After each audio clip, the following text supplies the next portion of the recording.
ਤਾਂ ਅੱਜ ਜਿਹੜੀ ਸਾਡੀ ਮੀਟਿੰਗ ਹੈ ਉਹ ਸੀਐਮ ਸਾਹਿਬ ਨਾਲ ਨਹੀਂ ਹੋਈ ਕਿਉਂਕਿ ਉਹ ਕਿਸੇ ਰੁਝੇਵੇਂ ਤੇ ਬਿਜੀ ਸੀਗੇ।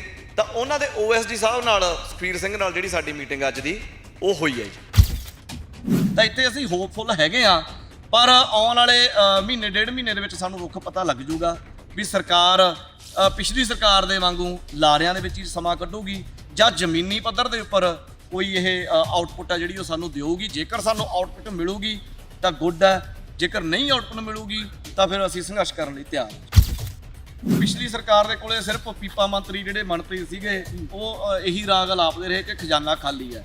ਚਲੋ ਲੋਕਾਂ ਨੇ ਵੀ ਫਿਰ ਉਹਨਾਂ ਦਾ ਪੀਪਾ ਖਾਲੀ ਕਰਿਆ। ਅਗਲੀ ਗੱਲ, ਜੇਕਰ ਇਹੀ ਕੁਝ ਸਾਨੂੰ ਇਸ ਸਰਕਾਰ ਦੇ ਵਿੱਚ ਦੇਖਣ ਨੂੰ ਮਿਲਦਾ ਹੈਗਾ ਤਾਂ ਅਸੀਂ ਉਸ ਤੋਂ ਵੀ ਜ਼ਬਰਦਸਤ ਸੰਘਰਸ਼ ਆ ਜਿਹੜਾ ਤਿੱਖਾ ਸੰਘਰਸ਼ ਕਰਾਂਗੇ, ਕਿਉਂਕਿ ਸਾਡੇ ਕੋਲੇ ਖੋਣ ਦੇ ਲਈ ਕੁਝ ਵੀ ਨਹੀਂ ਹੈਗਾ।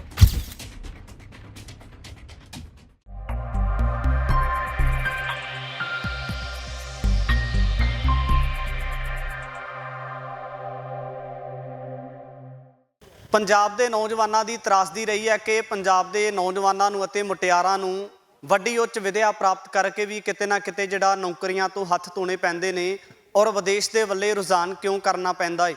ਤਾਂ ਕਿਤੇ ਨਾ ਕਿਤੇ ਬਹੁਤ ਵੱਡੇ ਸਾਡੇ ਸਾਹਮਣੇ ਸਵਾਲ ਪੈਦਾ ਹੁੰਦੇ ਨੇ, ਕਿਉਂਕਿ ਪੰਜਾਬ ਦੇ ਵਿੱਚ ਇਸ ਤੋਂ ਪਹਿਲਾਂ ਜਿਹੜੀਆਂ ਸਰਕਾਰਾਂ ਦੇ ਨੁਮਾਇੰਦੇ ਰਹੇ, ਚਾਹੇ ਉਹ ਕੈਪਟਨ ਅਮਰਿੰਦਰ ਸਿੰਘ ਹੋਣ, ਪ੍ਰਕਾਸ਼ ਸਿੰਘ ਬਾਦਲ ਹੋਣ, ਜਾਂ ਫਿਰ ਉਹ ਚੰਨੀ ਸਰਕਾਰ ਦਾ ਕਾਰਜਕਾਲ ਦਾ ਸਮਾਂ ਹੋਵੇ, ਤਾਂ ਕਿਤੇ ਨਾ ਕਿਤੇ ਜਿਹੜੇ ਨੌਜਵਾਨ ਸੀ ਉਹਨਾਂ ਨੂੰ ਸੜਕਾਂ ਦੇ ਉੱਪਰ ਧਰਨੇ ਲਗਾ ਕੇ ਆਪਣੀਆਂ ਨੌਕਰੀਆਂ ਵਾਸਤੇ, ਰੁਜ਼ਗਾਰ ਵਾਸਤੇ ਜਿਹੜਾ ਸੰਘਰਸ਼ ਕਰਨਾ ਪੈਂਦਾ ਰਿਹਾ। ਤਾਂ ਸੀਐਮ ਹਾਊਸ ਦੇ ਬਾਹਰ ਖੜੇ ਆ, ਸਾਡੇ ਨਾਲ ਕੁਝ ਨੌਜਵਾਨ ਨੇ, ਇਹ ਅਧਿਆਪਕ ਯੂਨੀਅਨ ਦੇ ਨਾਲ ਸੰਬੰਧਿਤ ਨੇ, ਸੀਐਮ ਹਾਊਸ ਦੇ ਅੰਦਰ ਗਏ ਸੀ, ਗੱਲਬਾਤ ਕਰਕੇ ਆਏ ਨੇ। ਤਾਂ ਸਭ ਤੋਂ ਪਹਿਲਾਂ ਵੱਡਾ ਸਵਾਲ ਇਹ ਹੈ, ਸੀਐਮ ਹਾਊਸ ਦੇ ਵਿੱਚ ਗਏ ਸੀ, ਮੁੱਖ ਮੰਤਰੀ ਸਾਹਿਬ ਦੇ ਨਾਲ ਗੱਲਬਾਤ ਹੋਈ, ਭਗਵੰਤ ਮਾਨ ਜੀ ਦੇ ਨਾਲ ਗੱਲਬਾਤ ਹੋਈ ਤੁਹਾਡੀ?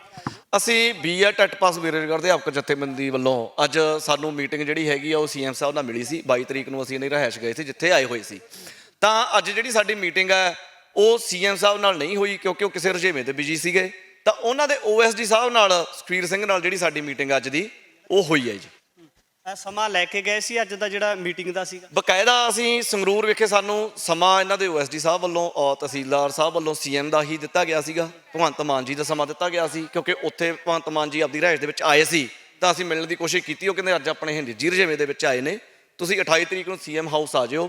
ਪਰ ਸੀਐਮ ਸਾਹਿਬ ਨਹੀਂ ਮਿਲੇ ਹੈਗੇ। ਅੱਜ ਉਹਨਾਂ ਦੇ ਓਐਸਡੀ ਨੇ ਜਿਹੜੇ ਮੀਟਿੰਗਸ ਉਹ ਲੈ ਰਹੇ ਨੇ ਜੀ। ਸੀਐਮ ਸਾਹਿਬ ਆਪਣੇ ਭਾਸ਼ਣਾਂ ਦੇ ਵਿੱਚ ਅਕਸਰ ਕਹਿੰਦੇ ਹੁੰਦੇ ਸੀ ਕਿ ਮੇਰਾ ਜਿਹੜਾ ਹਰਾ ਪੈਨ ਹੈ ਉਹ ਸਭ ਤੋਂ ਪਹਿਲਾਂ ਬੇਰੁਜ਼ਗਾਰੀ ਨੂੰ ਦੂਰ ਕਰਨ ਦੇ ਲਈ ਚੱਲੂਗਾ।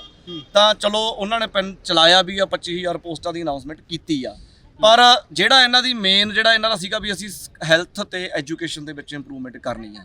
ਤਾਂ ਸਾਨੂੰ ਕਿਤੇ ਨਾ ਕਿਤੇ ਚਲੋ ਸਾਨੂੰ ਲੱਗਦਾ ਵੀ ਹਾਂ ਦਿੱਲੀ ਦੇ ਵਿੱਚ ਇੰਪਰੂਵਮੈਂਟ ਹੋਈ ਆ, ਤਾਂ ਹੀ ਸਰਕਾਰਾਂ ਉੱਥੇ ਬਾਰ-ਬਾਰ ਉਹ ਲੋਕ ਉਹਨਾਂ ਨੂੰ ਚੁਣ ਰਹੇ ਨੇ। ਤਾਂ ਇੱਥੇ ਅਸੀਂ ਹੋਪਫੁਲ ਹੈਗੇ ਆ, ਪਰ ਆਉਣ ਵਾਲੇ ਮਹੀਨੇ ਡੇਢ ਮਹੀਨੇ ਦੇ ਵਿੱਚ ਸਾਨੂੰ ਰੁੱਖ ਪਤਾ ਲੱਗ ਜੂਗਾ ਵੀ ਸਰਕਾਰ ਪਿਛਲੀ ਸਰਕਾਰ ਦੇ ਵਾਂਗੂ ਲਾਰਿਆਂ ਦੇ ਵਿੱਚ ਹੀ ਸਮਾਂ ਕੱਢੂਗੀ ਜਾਂ ਜ਼ਮੀਨੀ ਪੱਧਰ ਦੇ ਉੱਪਰ ਕੋਈ ਇਹ ਆਊਟਪੁੱਟ ਹੈ ਜਿਹੜੀ ਉਹ ਸਾਨੂੰ ਦਿਊਗੀ। ਜੇਕਰ ਸਾਨੂੰ ਆਊਟਪੁੱਟ ਮਿਲੂਗੀ ਤਾਂ ਗੁੱਡ ਹੈ, ਜੇਕਰ ਨਹੀਂ ਆਊਟਪੁੱਟ ਮਿਲੂਗੀ ਤਾਂ ਫਿਰ ਅਸੀਂ ਸੰਘਰਸ਼ ਕਰਨ ਲਈ ਤਿਆਰ ਹਾਂ ਜੀ। ਜੇ ਆਪਾਂ ਦੇਖੀਏ ਤਾਂ ਪਿਛਲੀਆਂ ਸਰਕਾਰਾਂ ਦਾ ਇੱਕ ਵੱਡਾ ਬਹਾਨਾ ਰਿਹਾ ਕਿ ਖਜ਼ਾਨਾ ਖਾਲੀ ਆ। ਤਾਂ ਪਿਛਲੇ ਦਿਨੀ ਅਸੀਂ ਵੀ ਦੇਖਿਆ ਕਿ ਭਗਵੰਤ ਮਾਨ ਪੀਐਮ ਮੋਦੀ ਦੇ ਨਾਲ ਜਿਹੜਾ ਵਿੱਤੀ ਸਹਾਇਤਾ ਵਾਸਤੇ ਉਹਨਾਂ ਨੂੰ ਅਪੀਲ ਕਰਕੇ ਆਏ, ਕਿਤੇ ਇਹਨਾਂ ਵੱਲੋਂ ਵੀ ਇਹ ਬਹਾਨਾ ਨਾ ਹੋਵੇ।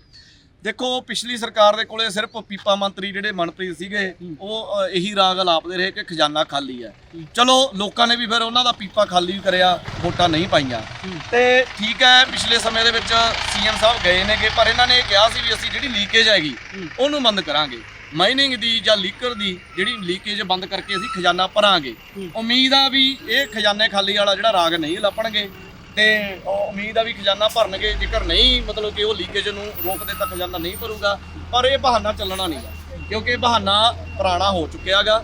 ਕਿਉਂਕਿ ਇਹਨਾਂ ਨੇ ਉਹ ਬਹਾਨੇ ਦਾ ਰਿਜ਼ਲਟ ਦੇਖ ਲਿਆ ਗਾ ਸਰਕਾਰ ਨੇ ਵੀ, ਜਿਹੜੀ ਮੌਜੂਦਾ ਸਰਕਾਰ ਆ ਵੀ ਜਿਹੜਾ ਬੰਦਾ ਕਹਿੰਦਾ ਸੀ ਖਜ਼ਾਨਾ ਖਾਲੀ ਆ, ਜਿਹੜੀ ਸਰਕਾਰ ਕਹਿੰਦੀ ਸੀ ਖਜ਼ਾਨਾ ਖਾਲੀ ਆ, ਤਾਂ ਲੋਕਾਂ ਨੇ ਫਿਰ ਵੋਟਾਂ ਵਾਲੀਆਂ ਮਸ਼ੀਨਾਂ ਵੀ ਖਾਲੀ ਰੱਖਤੀਆਂ। ਤਾਂ ਫਿਰ ਇਹਨਾਂ ਦੀਆਂ ਵੀ ਮਸ਼ੀਨਾਂ ਫਿਰ ਮੂਹਰੇ ਖਾਲੀ ਵੀ ਰਹਿਣਗੀਆਂ ਜੇਕਰ ਇਹ ਵੀ ਖਾਲੀ ਖਜ਼ਾਨੇ ਵਾਲਾ ਬਹਾਨਾ ਲਾਉਣਗੇ। Thank you sir. ਬਾਈ, ਫਿਰ ਤੁਹਾਡੇ ਕੋਲੇ ਰਸਤਾ ਕੀ ਰਹਿ ਜਾਂਦਾ ਹੈ ਜੇ ਮੰਨ ਲਓ ਕਿ ਜਿਹੜਾ ਆਮ ਆਦਮੀ ਪਾਰਟੀ ਦੇ ਜਿਹੜੇ ਮੁੱਖ ਨੁਮਾਇੰਦੇ ਨੇ ਉਹਨਾਂ ਦੇ ਵੱਲੋਂ ਜੇ ਉਹਨਾਂ ਪਹਿਲਾਂ ਵਾਲਾ ਘੜਿਆ ਘੜਾਇਆ ਜਵਾਬ ਆਉਂਦਾ ਤਾਂ ਫਿਰ ਤੁਹਾਡੇ ਕੋਲੇ ਰਸਤਾ ਕਿਹੜਾ ਹੋਊਗਾ? ਦੇਖੋ, ਅਸੀਂ ਹਮੇਸ਼ਾ ਪਿਛਲੇ 5 ਸਾਲ ਲਗਾਤਾਰ ਅਣਥੱਕ ਸੰਘਰਸ਼ ਕੀਤਾ। ਅਸੀਂ ਲਗਭਗ 7-8 ਮਹੀਨੇ ਡੀਸੀ ਦਫ਼ਤਰ ਸੰਗਰੂਰ ਬੈਠੇ ਰਹੇ ਹਾਂਗੇ। ਉਸ ਤੋਂ ਬਾਅਦ ਸਿੱਖਿਆ ਮੰਤਰੀ ਵਿਜੇਂਦਰ ਸਿੰਗਲਾ ਦੇ 9 ਮਹੀਨੇ ਕੋਠੀ ਅੱਗੇ ਬੈਠੇ ਰਹੇ ਹਾਂ। ਉਹ ਵੱਖਰੀ ਗੱਲ ਆ ਵੀ ਆਪਣੀ ਕੋਠੀ ਦੇ ਵਿੱਚ ਆ ਕੇ ਨਹੀਂ ਬੜੇ, ਮਸਲਾ ਹੱਲ ਕਰ ਦਿੰਦੇ, ਕੋਠੀ 'ਚ ਵੜ ਜਾਂਦੇ, ਪਰ ਉਹਨਾਂ ਨੇ ਮਸਲਾ ਹੱਲ ਕਰਨਾ ਜ਼ਰੂਰੀ ਸਮਝਿਆ। ਉਹ ਆਪਣੇ ਘਰ ਤੋਂ ਬੇਘਰ ਰਹੇ। ਔਰ ਅਗਲੀ ਗੱਲ, ਜੇਕਰ ਇਹੀ ਕੁਝ ਸਾਨੂੰ ਇਸ ਸਰਕਾਰ ਦੇ ਵਿੱਚ ਦੇਖਣ ਨੂੰ ਮਿਲਦਾ ਹੈਗਾ ਤਾਂ ਅਸੀਂ ਉਸ ਤੋਂ ਵੀ ਜ਼ਬਰਦਸਤ ਸੰਘਰਸ਼ ਆ ਜਿਹੜਾ ਤਿੱਖਾ ਸੰਘਰਸ਼ ਕਰਾਂਗੇ, ਕਿਉਂਕਿ ਸਾਡੇ ਕੋਲੇ ਖੋਣ ਦੇ ਲਈ ਕੁਝ ਵੀ ਨਹੀਂ ਹੈਗਾ। ਠੀਕ ਹੈ, ਤਾਂ ਸਾਡੀ ਜਿਹੜੀ ਹੋਪ ਹੈ ਇੱਕ ਇਹ ਸਰਕਾਰ ਦੇ ਉੱਪਰ ਰੱਖੀ ਹੈ, ਕਿਉਂਕਿ ਨਹੀਂ ਤਾਂ ਫਿਰ ਜਿਵੇਂ ਸੀਐਮ ਸਾਹਿਬ ਕਹਿੰਦੇ ਹੁੰਦੇ ਨੇ ਵੀ ਜਿਹੜੇ ਇੱਥੋਂ ਸਟੂਡੈਂਟਸ ਨੇ ਉਹ ਬਾਹਰ ਜਾ ਰਹੇ ਨੇ, ਵੀ ਅਸੀਂ ਉਹਨਾਂ ਨੂੰ ਬੁਲਾਵਾਂਗੇ ਬਾਹਰੋਂ। ਤਾਂ ਮੈਂ ਤਾਂ ਇਹੀ ਕਹਿਣਾ ਚਾਹੁੰਦਾ ਜਿਹੜਾ ਬਾਹਰਲੇ ਇੱਥੇ ਆਉਣ ਨਾ ਆਉਣ, ਵੀ ਜੇਕਰ ਸਰਕਾਰ ਘੱਟੋ ਘੱਟ ਇੱਥੇ ਵਾਲਿਆਂ ਨੂੰ ਇੱਥੇ ਹੀ ਰੱਖ ਲੇ ਤਾਂ ਇਹ ਵੀ ਬਹੁਤ ਵੱਡੀ ਪ੍ਰਾਪਤੀ ਹੈ। ਜੀ ਬਾਈ, ਕੀ ਨਾਮ ਹੈ ਤੁਹਾਡਾ? मेरा जी अमनदीप शेख है। ਕਿੰਨਾ ਪੜ੍ਹੇ ਹੋ? मैं सर डबल MA BEd 2 बार टेट पास और CTET में क्लियर है ਜੀ ਸੀਐਮ ਹਾਊਸ ਦੇ ਵਿੱਚ ਗਏ ਸੀ, ਸੀਐਮ ਸਾਹਿਬ ਦੇ ਨਾਲ ਚਾਹੇ ਮੀਟਿੰਗ ਨਹੀਂ ਹੋਈ ਪਰ ਜਿਹੜੇ ਉਹਨਾਂ ਦੇ ਮੁੱਖ ਨੁਮਾਇੰਦੇ ਨੇ ਉਹਨਾਂ ਦੇ ਨਾਲ ਵਾਰਤਾਲਾਪ ਹੋਇਆ, ਤਾਂ ਕੀ ਲੱਗਦਾ ਹੈ ਕਿ ਜਿਹੜਾ ਮੰਗਾਂ ਮੰਨੀਆਂ ਜਾਣਗੀਆਂ?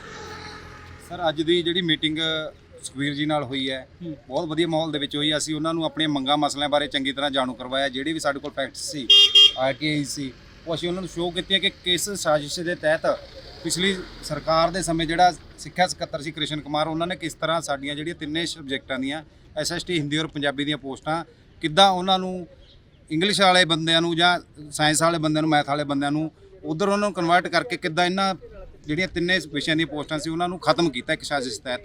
ਤਾਂ ਉਹਦੇ ਉੱਪਰ ਉਹਨਾਂ ਨੇ ਬੜਾ ਵਧੀਆ ਉਹ ਕੀਤਾ ਕਿ ਜੀ ਠੀਕ ਹੈ, ਤੁਹਾਡੀਆਂ ਅਸੀਂ ਸਾਰੇ ਫੈਕਟਸ ਅਸੀਂ ਜਾਣੂ ਹੈ ਔਰ ਉਮੀਦ ਹੈ ਉਹਨਾਂ ਨੇ ਸਾਡੇ ਨਾਲ ਇਹੀ ਰੱਖੀ ਹੈ। ਅਸੀਂ ਉਹਨਾਂ ਤੋਂ ਉਮੀਦ ਇਹੀ ਰੱਖਦੇ, ਉਹਨਾਂ ਨੇ ਸਾਨੂੰ ਜਿਹੜਾ ਭਰੋਸਾ ਦਿੱਤਾ ਹੈ ਕਿ ਅਸੀਂ ਅੱਜ ਸ਼ਾਮ ਤੱਕ ਜਿਹੜਾ ਭਗਵੰਤ ਮਾਨ ਜੀ ਨਾਲ ਮੁੱਖ ਮੰਤਰੀ ਪੰਜਾਬ ਨਾਲ ਤੁਹਾਡੀਆਂ ਮੰਗਾਂ ਮਸਲਿਆਂ ਪ੍ਰਤੀ ਉਹਨਾਂ ਨੂੰ ਜਾਣੂ ਕਰਵਾ ਕੇ ਜਲਦੀ ਜਿਹੜੀਆਂ ਸਾਡੀ ਯੂਨੀਅਨ ਦੀਆਂ ਮੰਗਾਂ ਨੇ ਉਹਨਾਂ ਨੂੰ ਹੱਲ ਕਰਨ ਦਾ ਭਰੋਸਾ ਦਿੱਤਾ ਗਿਆ ਉਹਨਾਂ ਵੱਲੋਂ। ਜੀ ਬਾਈ, ਇੱਕ ਬਹੁਤ ਵੱਡੀ ਤਰਾਸਦੀ ਰਹੀ ਹੈ ਪੰਜਾਬ ਦੇ ਲੋਕਾਂ ਦੀ। ਸਭ ਤੋਂ ਪਹਿਲਾਂ ਜਦੋਂ ਅਸੀਂ ਪੰਜਾਬ ਦੀ ਆਰਥਿਕ ਵਿਵਸਥਾ ਨੂੰ ਦੇਖਦੇ ਹਾਂ ਤਾਂ ਇੱਕ ਗਰੀਬ ਪਰਿਵਾਰਾਂ ਦੇ ਵਿੱਚੋਂ ਜਿਹੜਾ ਆਪਣੇ ਮਾਪਿਆਂ ਦਾ ਇੱਕ ਫਰਜ਼ ਹੁੰਦਾ ਆ, ਉਹ ਉਹਨਾਂ ਦੇ ਮਨ ਦੇ ਵਿੱਚ ਚਾਅ ਹੁੰਦਾ ਕਿ ਬੱਚਾ ਜਿਹੜਾ ਪੜ੍ਹ ਕੇ ਚੰਗੀ ਯੋਗਤਾ ਲੈ ਕੇ ਤੇ ਕਿਸੇ ਚੰਗੇ ਅਹੁਦੇ ਦੇ ਉੱਪਰ ਤਾਇਨਾਤ ਹੋ ਜਾਵੇ, ਤਾਂ ਜੋ ਜਿਹੜਾ ਪਰਿਵਾਰ ਦਾ ਗੁਜ਼ਰਾਨ ਵਸੀਬਾ ਚੰਗੇ ਤਰੀਕੇ ਦੇ ਨਾਲ ਸੁਚੱਜਾ ਹੋ ਸਕੇ।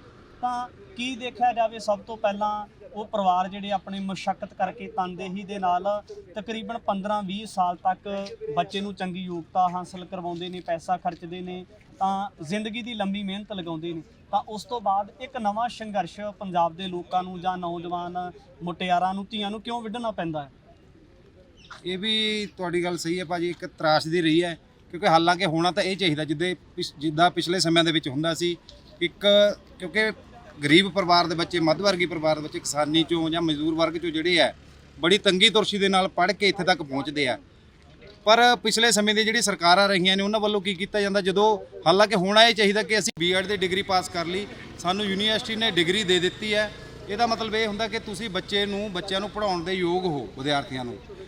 ਪਰ ਸਰਕਾਰਾਂ ਨੇ ਜਿਹੜਾ ਬਾਰ-ਬਾਰ ਕੀ ਹੈ ਸਾਡੀਆਂ ਜਿਹੜੀਆਂ ਪੋਸਟਾਂ ਦੇ ਉੱਪਰ ਕੱਟ ਲਾਇਆ ਜਾਂਦਾ, ਇਹਨਾਂ ਵੱਲੋਂ ਕੱਟ ਲਾਉਣ ਦੇ ਬਾਵਜੂਦ ਜਦੋਂ ਕਿਉਂਕਿ ਹਰ ਇੱਕ ਮਾਂ ਪਿਓ ਦਾ ਇਹ ਸੁਪਨਾ ਹੁੰਦਾ ਕਿ ਮੇਰਾ ਬੱਚਾ ਜਿੱਦਾਂ ਮਰਜ਼ੀ ਤੰਗੀ ਤੁਰਸ਼ੀ 'ਚ ਪੜ੍ਹਾਈਏ, ਅਸੀਂ ਜਿੱਦਾਂ ਪੜ੍ਹਾਈਏ, ਅਸੀਂ ਮਿਹਨਤ ਮਜ਼ਦੂਰੀ ਕਰਕੇ ਪੜ੍ਹਾਈਏ, ਉਹਨਾਂ ਨੇ ਪੜ੍ਹਾਇਆ। ਜਦੋਂ ਅਸੀਂ ਉੱਚ ਵਿੱਦਿਆ ਪ੍ਰਾਪਤ ਕਰ ਲੈਂਦੇ, ਅਸੀਂ ਸਰਕਾਰਾਂ ਕੋਲ ਆਪਣੇ ਹੱਕ ਮੰਗਣ ਲਈ ਜਾਂਦੇ ਆ, ਤਾਂ ਫਿਰ ਸਰਕਾਰਾਂ ਵੱਲੋਂ ਵੱਡੇ ਬੈਰੀਕੇਡਿੰਗ ਜਿਹੜੀ ਹੈ ਅਲੱਗ-ਅਲੱਗ ਤਰ੍ਹਾਂ ਦੀ, ਜਿਹੜੀ ਇੱਕ ਫਿਜ਼ੀਕਲੀ ਬੈਰੀਕੇਡਿੰਗ ਤਾਂ ਕਰਦੀ ਹੈ ਸਰਕਾਰ, ਪਰ ਸਿੱਖਿਆ ਦੇ ਵਿੱਚ ਵੀ ਕਿਉਂਕਿ ਜਿੱਦਾਂ 2011 ਦੇ ਸਮੇਂ ਤੋਂ ਇਹਨਾਂ ਨੇ ਸਾਨੂੰ ਇੱਕ ਟੈਟ ਦਾ ਪੇਪਰ ਸੀ ਜਿਹੜਾ ਉਹ ਲਾਗੂ ਕੀਤਾ ਕਿ ਉਹ ਇੱਕ ISPCS ਲੈਵਲ ਦਾ ਟੈਸਟ ਹੈ ਕਿ ਉਹ ਪਹਿਲਾਂ ਪਾਸ ਕਰੋ, ਤੁਹਾਨੂੰ ਫਿਰ ਨੌਕਰੀ ਮਿਲੇਗੀ। ਅਸੀਂ ਉਹ ਵੀ 2-2 3-3 ਵਾਰ ਕਲੀਅਰ ਕਰ ਚੁੱਕੇ ਹਾਂ। ਉਸ ਤੋਂ ਬਾਅਦ ਇਹਨਾਂ ਨੇ ਜਦੋਂ ਨੌਕਰੀ ਲੈਣੀ ਹੈ ਉਹਦੇ ਵਾਸਤੇ ਵੀ ਇਹਨਾਂ ਨੇ ਫਿਰ ਇੱਕ ਟੈਸਟ ਰੱਖਿਆ 150 ਨੰਬਰ ਦਾ ਕਿ ਉਹ ਟੈਸਟ ਪਾਸ ਕਰਕੇ ਉਹਦੇ ਵਿੱਚੋਂ ਹੀ ਜੋ ਮੈਰਿਟ ਬਣੇਗੀ ਉਹ ਬੱਚਾ ਅੱਗੇ ਟੀਚਰ ਲੱਗਣ ਦੇ ਯੋਗ ਬਣੇਗਾ। ਪਰ ਹਾਲਾਂਕਿ ਚਾਹੀਦਾ ਤਾਂ ਜਿੱਦਾਂ ਮੈਂ ਤੁਹਾਨੂੰ ਦੱਸ ਕੱਟਿਆ ਕਿ ਜਦੋਂ ਅਸੀਂ BEd ਦੀ ਡਿਗਰੀ ਪ੍ਰਾਪਤ ਕਰ ਲਈ ਤਾਂ ਉਹਦੇ ਅਕੋਰਡਿੰਗ ਬਣਦਾ ਕਿ ਜਿਹੜੀ ਅਸੀਂ ਜਦੋਂ ਇੱਕ ਉੱਚ ਵਿੱਦਿਆ ਪ੍ਰਾਪਤ ਕਰ ਲਈ ਤਾਂ ਸਾਨੂੰ ਰੁਜ਼ਗਾਰ ਦੇਣਾ ਇਹਨਾਂ ਦਾ ਹੱਕ ਬਣਦਾ।